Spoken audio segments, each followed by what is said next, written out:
Hello students, welcome to ज्ञान अभियान। आज के इस क्लास में पढ़ेंगे कक्षा 7वीं की विज्ञान की पुस्तक अध्याय 8 पवन, तूफान और चक्रवात। उड़ीसा के तट को 18 अक्टूबर 1999 को एक चक्रवात ने पार किया था। इस चक्रवात का पवन वेग 200 किलोमीटर पर घंटा था। चक्रवात ने 45,000 भवनों को तहस नहस कर दिया, जिससे 7 लाख लोग बेघर हो गए। उसी वर्ष 29 अक्टूबर को 260 किलोमीटर पर आवर के पवन वेग से पुनः एक अन्य चक्रवात उड़ीसा में आया। इसके साथ ही 9 मीटर ऊंची समुद्री लहरें भी टकराई थी। हजारों लोगों ने अपनी जान गंवा दी। करोड़ों रुपए की संपत्ति नष्ट हो गई। चक्रवात ने कृषि, परिवहन, संचार और विद्युत संभरण सप्लाई को प्रभावित किया था। यह उड़ीसा के समुद्र तट की ओर प्रवृत्त किसी चक्रवात का उपग्रह सैटेलाइट द्वारा लिया गया चित्र। ये जो चित्र इसमें चक्रवात का जब ये बहुत तेजी से आता है, इसकी स्पीड जो बहुत ज़्यादा होती है और इसके आने पर सारा जो इलाका, जो स्थान है, वो बिल्कुल तहस नहस हो जाता है। लेकिन ये चक्रवात क्यों होते हैं, ये कैसे बनते हैं, ये इतने विनाशकारी क्यों होते हैं, इस अध्याय में हम ऐसे कुछ प्रश्नों के उत्तर जानने का प्रयास करेंगे। हम वायु द्वारा होने वाले कुछ क्रियाकलापों से आरंभ करते हैं। ये क्रियाकलाप हमें चक्रवात से संबंधित कुछ मूलभूत विशेषताओं को स्पष्ट करने में सहायक होंगे। इससे पहले कि हम क्रियाकलाप आरंभ करें, याद रखें कि गतिशील वायु पवन कहलाती है। गतिशील यानी कि ऐसी हवा जो तेज है, जो तेज से चल रही है ना, तेजी से हवा चल रही है, उसे हम पवन कहते हैं। अब हम पढ़ते हैं, वायु दाब डालती है। क्रियाकलाप 8.1। इस क्रियाकलाप में आपको पानी उबालने की आवश्यकता पड़ेगी। ढक्कन वाला टीन का एक डिब्बा लीजिए, इसे पानी से लगभग आधा भर लीजिए। डिब्बे को मोमबत्ती की लौ पर तब तक गर्म की जब तक कि पानी उबलने ना लगे। पानी को कुछ मिनट तक उबलने दीजिए। मोमबत्ती को बुझा दीजिए। तत्काल ही डिब्बे का ढक्कन कसकर बंद कर दीजिए। गर्म डिब्बे को बंद करने में सावधानी बरतें। अब डिब्बे को सावधानी से धातु के गहरे पात्र अथवा वॉश बेसिन में रख दीजिए। डिब्बे पर ठंडा पानी डालिए। क्या डिब्बे के आकार में कोई परिवर्तन आता है? यह गर्म जल से भरा डिब्बा जिसे ठंडा किया जा रहा है। ये डिब्बे के अंदर पानी भरा और तब तक पानी था जब तक पानी उबलने गर्म हो गए, बहुत उबलने लगा। फिर बंद करके कस के उसको जब ठंडा पानी डाला गया तो देखिए क्या परिवर्तन हो गया। अब क्यों हुआ वो हम यहाँ पढ़ते हैं। क्या आप अनुमान लगा सकते हैं कि डिब्बे का आकार विरूपित क्यों हो गया? यदि आपको टिन का डिब्बा ना मिल पाए तो आप प्लास्टिक की बोतल लीजिए, इसे गर्म जल से भर लीजिए। बोतल को खाली करके इसे तत्काल कसकर बंद कर लीजिए। अब बोतल को नल के बहते पानी के नीचे रख दीजिए। अब अपने कुछ अनुभवों को याद करने का प्रयास कीजिए। जब आप पतंग उड़ाते हैं तो क्या आपके पीछे से आती पवन सहायक होती है? यदि आप किसी नौका में हैं तो क्या इसे चलाना आसान होगा यदि पवन उस दिशा में विपरीत दिशा से आ रही हो जिसमें आप नौका को ले जाना चाहते हैं? क्या आपको पवन की दिशा के प्रतिकूल साइकिल चलाने में कठिनाई का अनुभव होता है? आप जानते हैं कि हमें साइकिल के टायर को कसा हुआ रखने के लिए उसकी ट्यूब में हवा भरनी पड़ती है। आप यह भी जानते हैं कि यदि साइकिल की ट्यूब में बहुत अधिक हवा भर दी जाए तो वह फट सकती है। ट्यूब के भीतर हवा क्या करती है? अपने मित्रों के साथ मिलकर इस पर चर्चा कीजिए कि साइकिल की ट्यूब में हवा कैसे उसके आकार को बनाए रखती है। क्या होता है जब हवा जो बहुत तेज आ रही होती है ना, बहुत तेज हवा चलती है और उसकी तरफ हम मुंह करके जाए तो हमारे लिए जो हवा को झेलना बहुत मुश्किल हो जाता है। जैसे हम पतंग उड़ाते हैं तो पतंग उसी दिशा में उड़ती जिस दिशा में हवा चल रही है। अगर उसे अपोजिट साइड, विपरीत साइड उड़ाना चाहें तो नहीं कर सकते, क्योंकि हवा का जो दबाव है बहुत तेज होता है। ये सभी अनुभव हमें यह आभास देते हैं कि वायु दाब डालती है। इस दाब के कारण ही पवन द्वारा वृक्षों की पत्तियां, बैनर अथवा झंडे लहराते हैं। आप कुछ अन्य अनुभव भी बता सकते हैं जो यह प्रदर्शित करते हैं कि वायु दबाव डालती है। आइए अब यह समझने का प्रयास करते हैं कि डिब्बा अथवा बोतल विरूपित क्यों हो गया। जब डिब्बे पर पानी डाला जाता है तो डिब्बे के अंदर की कुछ भाप जल में संग्रहित हो जाती है, जिससे भीतर की वायु की मात्रा कम हो जाती है। परिणाम स्वरूप डिब्बे के भीतर वायु का दाब डिब्बे के बाहर की वायु के दाब से कम हो जाता है। दाब के इस अंतर के कारण डिब्बा पिचक जाता है। जब डिब्बे के अंदर पानी गर्म किया, उसे कस के बंद किया और फिर ठंडा पानी डाला गया डिब्बे के ऊपर, गर्म, जिसके अंदर गर्म पानी भरा हुआ है, तो क्या होता है कि डिब्बे के अंदर जो गर्म पानी है, उसमें जो भाप है, उसकी जो कुछ थोड़ा सा जो भाप है वो पानी जो है जल में बदल जाता है। जब गर्म पानी के डिब्बे के ऊपर ठंडा पानी डाला गया तो जो पानी, थोड़ा सा पानी जो भाप में बदल जाता है, और जिससे जो डिब्बे के अंदर की जो वायु है उसकी जो मात्रा होती है कम हो जाती है, क्योंकि जो पानी था वो थोड़ा भाप में बदल गया तो मात्रा कम हो गई अंदर की, और जो बाहर वायु है उसकी मात्रा ज़्यादा होती है। तो ज़्यादा मात्रा होने के कारण जो बाहर की मात्रा है वायु का दबाव है उसका ज़्यादा होने के कारण वायु का दबाव, जो अंदर की वायु उसका दबाव कम होने से जो है डिब्बा पिचक जाता है, यानी कि दब जाता है, उसका जो आकार है वो बेरूप हो जाता है। यह क्रियाकलाप पुनः पुष्टि करता है कि वायु दबाव डालती है। पवन का वेग बढ़ाने से वायु दाब घट जाता है। कागज के एक टुकड़े को मोड़कर किसी खाली बोतल के मुख से कम माप की गेंद जैसा आकार बनाइए। खाली बोतल को कसकर उसके मुख के पास कागज की गेंद को रख दीजिए। अब फूंक मारकर गेंद को बोतल के भीतर डालने का प्रयास कीजिए। इस क्रियाकलाप को विभिन्न अमाप की बोतलों के साथ करने का प्रयास कीजिए। अपने मित्रों से भी फूंक मारकर गेंद को बोतल के भीतर डालने का प्रयास करने को कहिए। पहेली और बूझो चाहते कि निम्नलिखित प्रश्न पर विचार किया जाए। कागज की गेंद को फूंक मारकर बोतल में डालना क्यों कठिन हो जाता है? अब यहाँ है गुब्बारों को फुलाना। दो गुब्बारों के बीच में फूंक मारना। लगभग समान अमाप के दो गुब्बारे लीजिए। गुब्बारों में थोड़ा पानी भर लीजिए। दोनों गुब्बारों को फुलाकर प्रत्येक को धागे से बांध दीजिए। गुब्बारों को साइकिल के स्पोक अथवा किसी छड़ से 8-10 सेंटीमीटर की दूरी पर लटका दीजिए। दोनों गुब्बारों के बीच के स्थान में फूंक मारिए। आपके विचार में क्या होना चाहिए? आप क्या देखते हैं? गुब्बारों के बीच फूंक मारने के लिए विभिन्न तरीके अपनाइए और देखिए कि क्या होता है। कहते हैं कि दो अलग अलग गुब्बारे लिए, उसमें थोड़ा सा पानी लेकर फुला दिया, तो हवा भर दी और फिर दोनों ही गुब्बारों को किसी छड़ के साथ टांग दिया, जैसे कि यहाँ पर किया गया है। और फिर के बीच में फूंक मारने से क्या होता है? ये कागज की पट्टी के ऊपर से फूंक मारना। कागज की पतली स्ट्रिप ले ली, फूंक मारते हैं तो क्या होता है? ये है लगभग 20 सेंटीमीटर लंबी और 3 सेंटीमीटर चौड़ी कागज की पट्टी को अपने अंगूठे और तर्जनी के बीच इस प्रकार पकड़े की पट्टी का अधिकांश भाग नीचे की ओर लटका रहे, जैसा चित्र 8.5 में दिखाया गया है। अब कागज की पट्टी के ऊपर से फूंक मारिए। पहले का विचार है कि पट्टी ऊपर उठ जाएगी, जबकि बूझो सोचता है कि पट्टी नीचे झुक जाएगी। आपके प्रेक्षण किसे सही सिद्ध करते हैं? आइए हम क्रियाकलाप 8.2, 3 और 4 के प्रेक्षणों को समझने का प्रयास करें। क्या आपके प्रेक्षण आपकी आशा के अनुरूप है, अर्थात वे वैसे ही हैं जैसा आपने सोचा था? क्या आपको ऐसा अनुभव हुआ कि पवन का वेग बढ़ने पर वायु दाब कम हो जाता है? जब हम बोतल के मुख पर फूंक मारते हैं तो मुख के पास की वायु का वेग अपेक्षाकृत अधिक हो जाता है, जिससे वहां वायु दाब घट जाता है। बोतल के भीतर वायु दाब उसके मुख के निकट के दाब से अधिक हो जाता है। इसी कारण बोतल के भीतर की वायु गेंद को बाहर की ओर धकेल देती है। क्रियाकलाप 8.3 में आपने देखा कि जब आप गुब्बारों के बीच में फूंक मारते हैं तो वे एक दूसरे की ओर आने का प्रयास करते हैं। ऐसा कैसे हो सकता है? यह तब संभव है जब गुब्बारों के बीच के स्थान की वायु का दाब किसी तरह कम हो जाए, तब गुब्बारों के बीच दूसरी ओर का दाब उन्हें एक दूसरे की ओर धकेलेगा। क्रियाकलाप 8.4 में आपने देखा कि जब आप कागज की पट्टी के ऊपर से फूंक मारते तो यह ऊपर की ओर उठ जाती है। पुनः ऐसा तभी संभव होगा जब कागज में फूंक मारने पर पट्टी के ऊपर दाब कम हो जाता है। हम देखते हैं कि पवन का वेग बढ़ाने से वायु दाब वास्तव में कम होता है। जब जो हवा है, जो पवन है, बहुत तेज गति से आती है तो जो वायु का दाब जो है वो कम हो जाता है। क्या आप कल्पना कर सकते हैं कि क्या होगा यदि तीव्र वेग की पवन भवनों तथा झोपड़ियों की छत के ऊपर प्रभावित हो?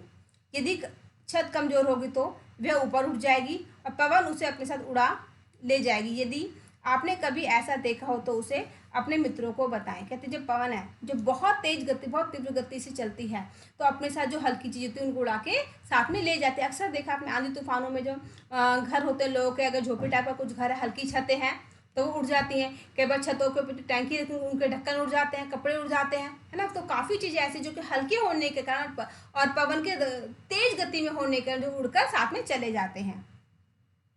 आइए अब हम यह समझने का प्रयास करें कि पवन कैसे बनती है, वर्षा कैसे लाती है और कभी कभी यह विनाशकारी कैसे हो जाती है। आप यह जानते हैं कि गतिशील वायु पवन कहलाती है। पवन सदैव अधिक वायु दाब वाले क्षेत्रों से कम वायु दाब वाले क्षेत्रों की ओर गति करती है। वायु दाबों के बीच जितना अधिक अंतर होगा, पवन का वेग उतना ही अधिक होगा। लेकिन प्रकृति विभिन्न क्षेत्रों के वायु दाब में भिन्नता कैसे उत्पन्न होती है? क्या ताप में भिन्नता के कारण ऐसा होता है? निम्नलिखित क्रियाकलाप इसे समझने में आपकी सहायता करेंगे। गर्म किए जाने पर वायु का प्रसार होता है। जब हम वायु को गर्म करते हैं तो वो जो है फैल जाती है। एक क्वथन नली लीजिए। नली के मुख पर एक गुब्बारे को कसकर लगाइए। आप इसे कसने के लिए टेप का उपयोग भी कर सकते हैं। किसी बीकर में लगभग 2/3 ऊंचाई तक गर्म जल डालिए। गुब्बारा लगी क्वथनक नली को गर्म जल में इस प्रकार रखिए कि गुब्बारा जल से बाहर रहे। 2-3 मिनट तक यह देखिए कि क्या गुब्बारे के आकार में किसी प्रकार का परिवर्तन होता है। क्वथन नली को जल से बाहर निकालिए। इसे कमरे के ताप तक ठंडा होने दीजिए। अब एक अन्य बीकर में थोड़ा बर्फ का ठंडा जल लीजिए और क्वथन नली को पहले की भांति 2-3 मिनट के लिए ठंडे जल में रख क्वथन नली के ऊपर जो है गुब्बारा लगा दिया, टेप चिपका दिया और पहले क्या किया, गुब्बारा उसमें बांध दिया। फिर गर्म जल में डूबा हुआ, जब भी गर्म जल था उसमें डुबाया, फिर उसको ठंडे जल में डूबी हुई क्वथन नली से डुबाया है पानी में। ठंडे और गर्म जल में गुब्बारे का ये आकार देखते हैं कि पहले नॉर्मल था, फिर वो गर्म में डाल तो क्या हुआ, थोड़ा सा सीधा है, बिल्कुल फूला हुआ, जो ठंडे में डाल तो वो बिल्कुल सिकुड़ गया है। तीसरे, गुब्बारे के आकार में होने वाले परिवर्तनों को नोट कीजिए। अपने प्रेक्षणों के आधार पर निम्न प्रश्नों के उत्तर देने का प्रयास कीजिए। क्वथन नली को गर्म जल में रखने पर गुब्बारा क्यों फूल जाता है? वही गुब्बारा क्वथन नली को ठंडे जल में रखने पर क्यों चिपक जाता है? क्या हम पहले प्रेक्षण से निष्कर्ष निकाल सकते हैं कि वायु गर्म किए जाने पर फैलती है, अर्थात उसमें प्रसार होता है? क्या आप अब यह बता सकते हैं कि ठंडे किए जाने पर क्वथन नली के भीतर की वायु का क्या होता है? संभवतः आपको क्रियाकलाप आज मुझे बहुत रोचक लगा। इससे आपको गर्म वायु के बारे में और अधिक जानकारी प्राप्त करने में सहायता मिली। ठीक है, ऊपर उठती हुई गर्म वायु, जब वायु जब गर्म होती तो फैल जाती है। समान माप की कागज की 2 थैलियां अथवा कागज के 2 खाली कप लीजिए। दोनों थैलों को धातु अथवा लकड़ी के किसी छड़ के 2 किनारों से लटका दीजिए। ध्यान रहे कि कागज की थैलियों अथवा कप का मुख नीचे की ओर रहे। छड़ के मध्य में धागा बांधकर उससे धागे से इस प्रकार पकड़े जैसा कि किसी तराजू में करते हैं। अब किसी एक थाली के नीचे चित्र में दिखाए गए अनुसार जलती मोमबत्ती को रखे, देखिए क्या होता है। थैलियों का संतुलन क्यों बिगड़ गया? ठीक है, 2 थाली ली और उनको बिल्कुल एक बराबर उनको बांध दिया, और जब जो है एक थाली के हमने जब मोमबत्ती को जलाया तो क्या हुआ, जलाने से जो गर्माहट थी ऊपर गई और जो हवा वो फैलने लगी, तो उससे क्या हुआ, जो वायु थी वो गर्म हो गई। क्या ये क्रियाकलाप दर्शाता है कि गर्म होने पर वायु ऊपर की ओर उठती है? जैसा कि मोमबत्ती की लौ से गर्म वायु ऊपर की ओर उठती है, वह थैली को ऊपर ले जाती। क्या संतुलन का बिगड़ना यह सुझाता है कि गर्म वायु ठंडी वायु से हल्की होती है? क्या आप अब यह समझा सकते हैं कि धुआं ऊपर क्यों उठता है? यह याद रखना भी महत्वपूर्ण है कि गर्म किए जाने पर वायु का प्रसार होता है और वह अधिक स्थान घेरती है। जब कोई दी गई वस्तु पहले से अधिक स्थान घेरती तो वह हल्की प्रतीत होती है। इसलिए गर्म वायु ठंडी वायु की अपेक्षा हल्की होती है। यही कारण है कि धुआं ऊपर उठता है। जो गर्म हवा है वो भारी होती है, जो हल्की वायु होती है वो जो ठंडी वायु है वो हल्की होती है। और जब आग जलाते हैं तो धुआं होता है तो जो हवा है, जो धुआं है वो ठंडा होता है, इसीलिए ऊपर की ओर वो उड़ जाता है। जब आग जलाते हैं तो सिर्फ आग के नीचे जलती रहती है, लेकिन धुआं ऊपर उठता है, क्योंकि जो धुआं है वो हल्का और जो आग है वो भारी होती है ना, इसीलिए।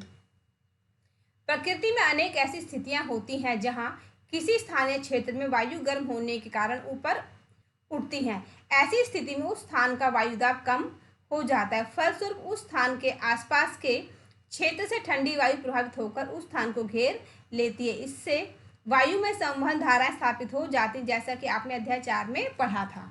अब हम पढ़ेंगे पवन धाराएं पृथ्वी के असमान रूप से गर्म होने के कारण उत्पन्न होती हैं। पवन धारा कैसे उत्पन्न होती है? जब पृथ्वी का जो रूप बदलता रहता है, उसमें गर्मी होने के कारण जो उसका रूप बदल जाता है, यहाँ हम ऐसी कुछ स्थितियों का विवरण प्रस्तुत कर रहे हैं जिनके कारण पृथ्वी के वायुमंडल में पवन धाराएं उत्पन्न होती हैं। ये स्थितियां हैं भूमध्य रेखीय और ध्रुवीय क्षेत्रों का असमान रूप से गर्म होना। संभवतः भूगोल में पढ़ा होगा कि भूमध्य रेखा के आसपास के क्षेत्रों को सूर्य की अधिकतम ऊष्मा मिलती है। इससे इन क्षेत्रों में पृथ्वी की सतह के निकट की वायु गर्म हो जाती है। गर्म वायु ऊपर उठती है और ठंडी वायु भूमध्य रेखा के दोनों ओर स्थित 0 से 30 डिग्री अक्षांश की पट्टी के क्षेत्रों से भूमध्य क्षेत्र की ओर गतिशील हो जाती है। इस प्रकार उत्पन्न पवन धाराएं पृथ्वी पर असमान ताप के कारण वायु प्रवाह का पैटर्न ना, ये हमको पैटर्न दिया हुआ कि हवाएं जो है कैसे इधर से निकल रही, हवा यहाँ से आ रही है, फिर यह दबाव पड़ने के कारण जो हवाएं उनका रुख बदल गया है। उत्तर और दक्षिण से भूमध्य की ओर बहती हैं। ध्रुवों पर वायु पृथ्वी के लगभग 60 डिग्री अक्षांश तक के क्षेत्रों की वायु से अधिक ठंडी होती। इन क्षेत्रों में वायु गर्म वायु ऊपर उठती, जिसका स्थान लेने के कारण ध्रुवों से ठंडी वायु उस ओर प्रभावित होने लगती है। इस प्रकार वायु का प्रभाव ध्रुवों से अपेक्षाकृत अधिक गर्म क्षेत्रों की ओर रहता है, जैसा कि चित्र 8 में दिखाया गया है। इसी प्रकार हम समझ सकते हैं कि 30 डिग्री तथा 60 डिग्री के अक्षांश के क्षेत्रों के असमान रूप से गर्म होने के कारण पवन का प्रभाव 30 डिग्री अक्षांश से 60 डिग्री अक्षांश की ओर होगा। पवन के प्रवाह की दिशा उत्तर दक्षिण दिशा में उत्तर से दक्षिण की ओर अथवा दक्षिण से उत्तर की ओर होती है। दिशा में परिवर्तन पृथ्वी के घूर्णन के कारण होता है। जो दिशाओं का परिवर्तन होता है वो किससे होता है? पृथ्वी के घूर्णन यानी पृथ्वी के घूमने के कारण होता है। अध्याय 4 में आपने समुद्र समीर और थल समीर के विषय में पढ़ा। ग्रीष्मकाल गर्मी में थलीय क्षेत्र अधिक तेजी से गर्म होता है। अधिकांश समय थल का ताप समुद्री जल की अपेक्षा अधिक रहता है। थल के ऊपर की वायु गर्म होकर ऊपर उठ जाती है। इससे पवन समुद्र से थल की ओर बहती है। यह मानसूनी पवन होती है। अब यहाँ पे चित्र दिया हुआ कि थल विशेष रूप से राजस्थान के मरुस्थलों के असमान तापन से ग्रीष्मकाल में दक्षिण पश्चिमी दिशा से मानसून निर्मित होता है। ये मानसूनी पवन अपने साथ हिंद महासागर से काफी जलवाष्प लेकर आती हैं। चित्र उसका दिया हुआ है कि जो हिंद महासागर वहाँ से जो हवाएं हैं वो अपने साथ जल लेकर आती हैं। और यहाँ पर है शीतकाल में थल और जल के असमान तापन के कारण पवन उत्तर पश्चिम के अपेक्षा ठंडे स्थानों से आती हैं। ये शीत पवन अपने साथ जलवाष्प लाती है, इसीलिए शीतकाल में वर्षा भी कम होती है। शीतकाल सर्दी में पवन के प्रवाह की दिशा विपरीत हो जाती है, अर्थात यह थल से समुद्र की ओर बहती है। जब सर्दियां होती जो हवा है वो थल से समुद्र की ओर बहती हैं। समुद्रों से आने वाली पवन अपने साथ जलवाष्प लाती है, जिससे वर्षा होती है। यह प्रक्रम जल चक्र का एक चरण है। जो समुद्र से हवाएं आती हैं वो क्या करते हैं? अपने साथ समुद्र का जल लेकर आती हैं और जिसके कारण जो वर्षा होती है।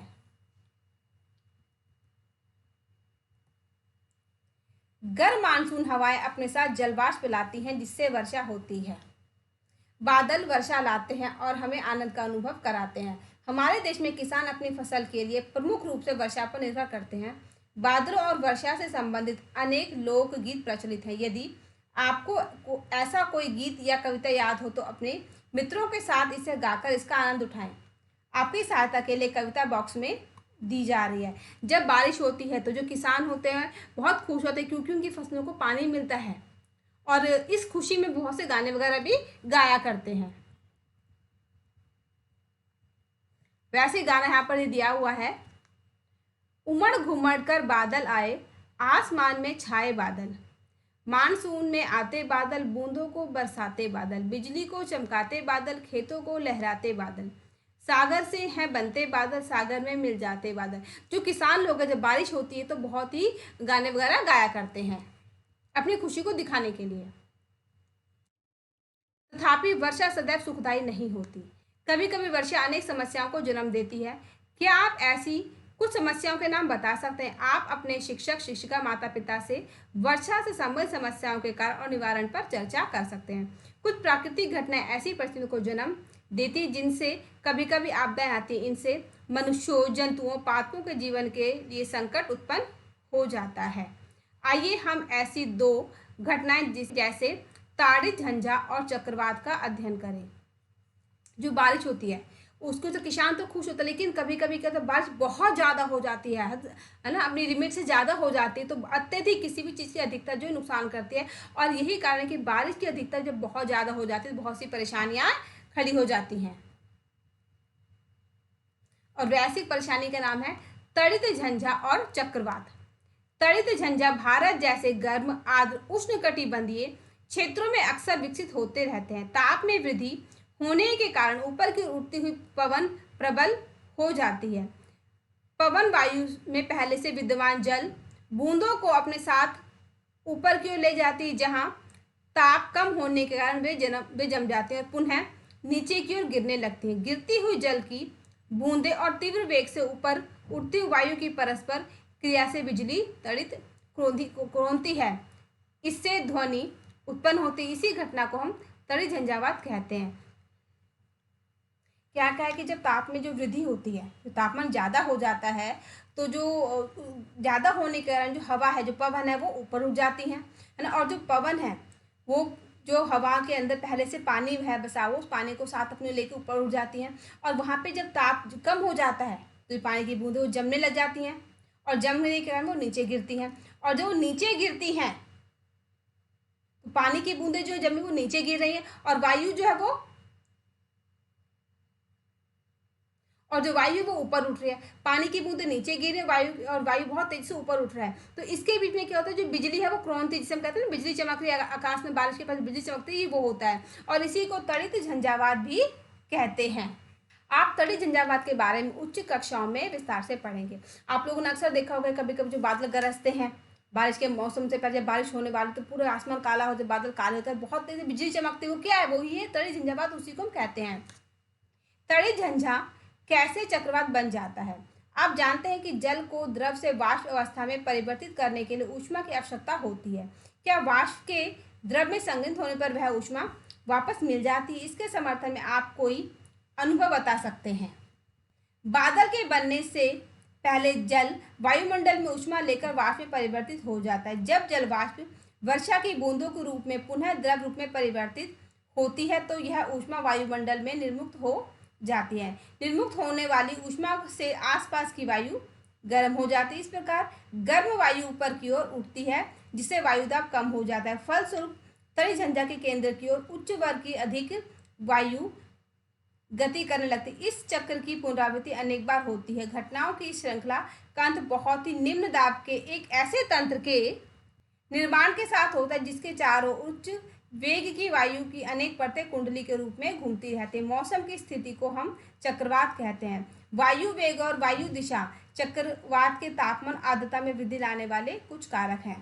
कि बादल के बनने से पहले जो वायुमंडल में ऊष्मा होती है, ऊष्मा को लेकर पानी जो वाष्पित हो जाता है, और वाष्पित होने के बाद दोबारा से जब वो पानी के बूंदों के उसमें टच में आता है, संपर्क में आता है, तो द्रव में परिवर्तित हो जाता है।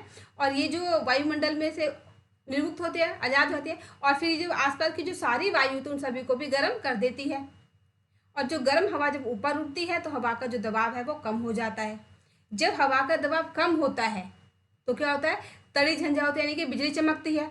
और जब बार बार बिजली चमकने की प्रक्रिया एक बार बार होने लगती है तो बहुत ही ज्यादा कम दबाव के कारण बहुत बार बार होती है, अनेक परतों में होती है ना। और जो वायु की जो परतें बार बार कुंडली से गोल गोल घूमना शुरू कर देती है।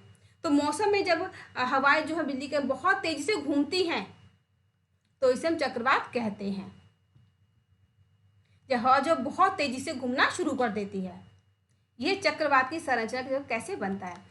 किसी चक्रवात का केंद्र एक शांत क्षेत्र होता है, इसे झंझा का नेत्र कहते हैं।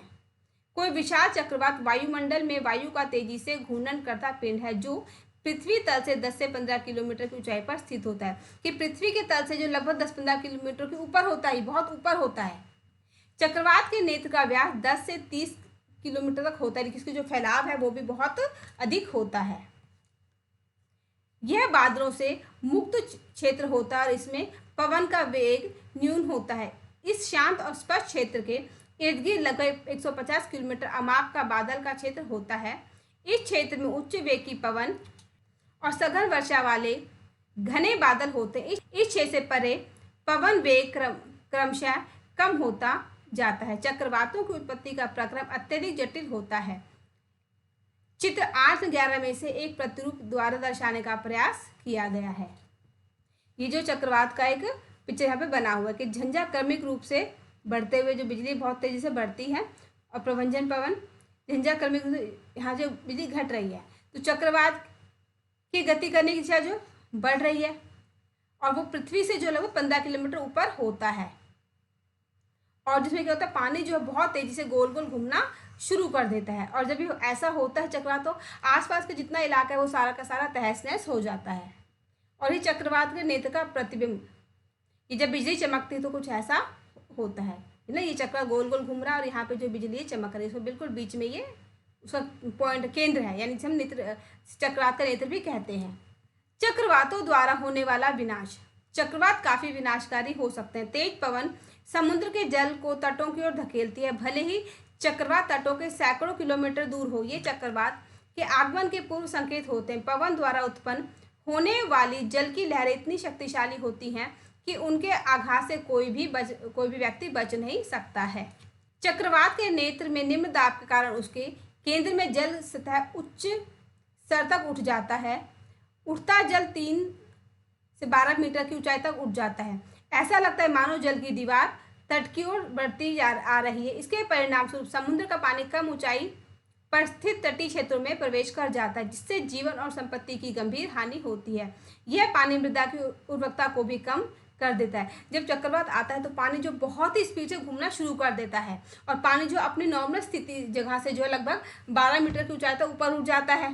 और पानी इतना ज़्यादा ऊपर उठता है, वो इतनी ऊपर उठेगा तो गिरेगा भी तेजी से नीचे की और बहुत फैल कर गिरता है। तो उसके जब पानी नीचे की तरफ गिरता है तो उसके गिरने के कारण उसके आसपास का इलाका सारा चक्रवात के अंदर आ जाता है और इससे जो मिट्टी की उर्वरा क्षमता वो भी कम हो जाती है। चक्रवात के तट को पार करते समय होने वाली लगातार वर्षा बाढ़ की स्थिति को और अधिक भयानक बना देती है। जब चक्रवात हो रहा हो और तभी जो है बारिश हो जाए ना, बारिश बहुत तेज है, तो बाढ़ की जो स्थिति बन जाती है बहुत ही भयानक बन जाती है। उस स्थिति से बचना लोगों के लिए असंभव हो जाता है। यह चक्रवात के कारण समुद्र के जल की ऊपर उठती हुई विशाल लहर, देखिए पानी कितनी तेजी से जो ऊपर यहाँ पर उठ रहा है। यहाँ पे देखिए भूमध्य रेखा के आसपास के नीचे जहाँ चक्रपात निर्मित होते हैं। चक्रपात सर्वव्यापी परिघटना है। चक्रपात जो कहीं हो सकता है। चक्रवात को विश्व के विभिन्न भागों में भिन्न भिन्न नाम से जाना जाता है। अमेरिकी महाद्वीप में इसे हरिकेन कहते हैं। फिलीपींस और जापान में टाइफून कहलाता है। ये नक्शा जो है दिया हुआ है भूमध्य सागर के आसपास का, जहाँ पे चक्रवात जो है होता रहता है, बनता रहता है, आता रहता है। चक्रवात अपने साथ अति उच्च वेग की पवन लाते हैं जो घरों, दूरभाष, अन्य संचार प्रणालियों, वृक्षों आदि को क्षति पहुंचा सकते हैं, जिससे जीवन और संपत्ति की अत्यधिक हानि होती है। टार्नेडो, हमारे देश में टार्नेडो अधिक नहीं आते हैं। टार्नेडो गहरे रंग के कीपाकार बादल होते हैं। इनकी कीप जैसी संरचना आकाश से पृथ्वी तल की ओर आती हुई प्रतीत होती है। अधिकांश टार्नेडो कमजोर या निर्बल होते हैं, परंतु कोई विनाशकारी टार्नेडो लगभग 300 किलोमीटर प्रति आवर के वेग से गति कर सकता है। टार्नेडो चक्रवातों के भीतर भी बन सकते हैं। ये भी एक तरह का जो चक्रवात है, जो उसमें जो बादल है कीप, जैसे कि दिख रहा है कीप की तरह से ही बना होता है, और ये जब आते हैं तो ये तब इनके कारण भी जो बहुत ज़्यादा नुकसान होता है। और इसकी जो गति के 300 किलोमीटर पर आवर के हिसाब से ये चलते हैं। भारत की संपूर्ण तट रेखा विशेष रूप से पूर्वी तट चक्रवातों के लिए संवेदनशील है, जबकि भारत का पश्चिमी तट चक्रवातों की प्रबलता और आवृत्ति दोनों ही संदर्भों में अपेक्षाकृत कम संवेदनशील होता है, संवेदनशील है। अब यहाँ पढ़ते हैं, किसी टॉर्नाडो का व्यास 1 मीटर जितना कम अथवा 1 किलोमीटर अथवा उससे भी अधिक हो सकता है। टॉर्नेडो की कीप जैसी संरचना उसके आधार के आसपास की धूल, पत्थर, कंकड़, कचरे, अन्य छोटी बड़ी वस्तुओं को अपने अंदर खींच लेती है और फिर उन्हें अपने शीर्ष के निकट बाहर की ओर धकेल कर फेंक देती है। टॉर्नेडो के घातक प्रहार से जीवित रह गए कुछ व्यक्तियों द्वारा दिए गए विवरण आपकी जानकारी के लिए प्रस्तुत हैं। टॉर्नेडो भारत में तो नहीं आता, लेकिन दूसरे देशों में आता है। और कुछ ऐसे लोग जो कि स्थिति को जिन्होंने देखा है, जो इससे परिचित हैं ना, जो इस परिस्थिति से बच गए, उन्होंने अपने अनुभव को बताया है। मैंने बादल को अपनी ओर आते देखा, घर के भीतर आश्रय लेने का प्रयास किया, लेकिन जैसे ही मैं दरवाजे तक पहुंचा घर हवा में उड़ गया। मुझे कतई चोट नहीं लगी। तूफान के बाद हमें गेहूं के खेतों से कचरे को साफ करना था। हमें वहां टूटे हुए बोर्ड, वृक्षों की शाखाओं के साथ साथ मुर्गियों के चूजे, मुर्गियों और खरगोशों के मृत शरीर देखने को मिले, जिन्हें देखकर ऐसा लग रहा था जैसे किसी ने उसके शरीर से उनकी खाल उतार ली हो। टॉर्नेडो से बचाव के लिए आश्रय भूमि में गहराई पर अथवा किसी भवन के अंदरूनी भाग में स्थित ऐसे कक्ष होते हैं जिनमें खिड़कियां नहीं होती। यदि ऐसे आश्रय उपलब्ध ना हो तो टॉर्नेडो से बचाव के लिए खिड़कियों को बंद करके किसी मेज, बेंच आदि के नीचे आश्रय लेना बेहतर रहेगा। इन स्थानों पर कचरा आसानी से नहीं पहुंचता। बचाव के लिए आपको घुटनों के बल नीचे झुककर अपनी बाहों को अपने सिर और गर्दन के चारों ओर लपेट लेना चाहिए। जैसा कि यहाँ पे पिक्चर में दिया हुआ है कि अगर टॉर्नेडो आ जाता है तो आपको क्या करना चाहिए। अगर कुछ भी आपके पास नहीं तो अपने आप को बचाने के लिए इस तरह से झुक जाना चाहिए और अपने हाथों से अपने कान को, गर्दन को पकड़ के रखना चाहिए। पश्चिमी तट चक्रवातों की प्रबलता और आवृत्ति दोनों ही संदर्भों में अपेक्षाकृत कम संवेदनशील है। अब हम यहाँ पढ़ते हैं प्रभावी सुरक्षा उपाय। चक्रवात के दुष्प्रभावों को कम करने में निम्नलिखित व्यवस्थाएं सहायक हो सकती हैं। सरकारी सामाजिक स्तर पर व्यवस्था, चक्रवात पूर्वानुमान और चेतावनी सेवा कि जो चक्रवात का जो पहले से अगर जो हमारे वैज्ञानिक उसका अनुमान लगा लेते हैं तो और वो जो उसकी चेतावनी सभी को दे देते हैं कि चक्रवात आने वाला है, तो सभी लोग अपने अपने हिसाब से उस स्थान को छोड़कर दूसरे स्थान पर चले जाएं। सरकारी संस्थाओं, समुद्र तटों, मछुआरों, जलपोतों और आम जनता को शीघ्र अतिशीघ्र चेतावनी देने के लिए तीव्रगामी संचार व्यवस्था, लोगों को भी चक्रवात की जो सूचना देने के लिए ऐसी व्यवस्थाएं अपनी संचार सुविधा को जो है इतना ज़्यादा तेज बनाना चाहिए कि जैसे ही सूचना दी गई सभी लोगों को जल्दी से सूचना मिल जाए और सभी लोग जो सचेत हो जाएं। चक्रवात संभावित क्षेत्रों में चक्रवात आश्रयों का निर्माण, लोगों को तेजी से सुरक्षित स्थानों पर पहुंचने के लिए प्रशासनिक व्यवस्था कि अगर चक्रवात आ गया तो लोगों को जो है जगह तो मिले रहने रुकने के लिए और लोगों को जल्दी से बहुत ही तेजी से जो है सुरक्षित स्थानों पर लेके जाने के लिए प्रशासनिक व्यवस्थाओं का भी इंतजाम होना चाहिए। जनता द्वारा किए जाने वाले कार्य, हमें मौसम विज्ञान विभाग द्वारा दूरदर्शन, रेडियो अथवा समाचार पत्रों के माध्यम से प्रसारित की जाने वाली चेतावनियों को नज़रअंदाज नहीं करना चाहिए कि जो मौसम की जो जानकारी हमें दूरदर्शन से, रेडियो से, समाचार पत्रों से मिल रही है हमें उसे कभी भी अनदेखा नहीं करना चाहिए, क्योंकि उसमें जो जानकारी दी गई है वो सही होती हैं और वो हमारी सुरक्षा के लिए ही होती हैं। हमें अनिवार्य घरेलू साज सामान, पालतू पशुओं और वाहनों आदि को सुरक्षित स्थानों पर पहुंचने के लिए आवश्यक प्रबंध कर लेना चाहिए। जलमग्न सड़कों पर वाहन चलाने से बचना चाहिए क्योंकि बाढ़ से सड़कें क्षतिग्रस्त हो सकती हैं तथा सभी आपातकालीन सेवाओं जैसे पुलिस, अग्निशमन दल और चिकित्सा केंद्रों के टेलीफोन नंबरों की सूची अपने साथ रखनी चाहिए कि अगर अचानक से कोई जो है मौसम में परिवर्तन हो गया, चक्रवात आ गया, तो हमें क्या करना चाहिए। जो भी हमारे घर का जरूरी जो सामान है, पालतू पशु हैं, उन सभी को एक स्थान, सुरक्षित स्थान पर लेके जाने का प्रबंध करना चाहिए।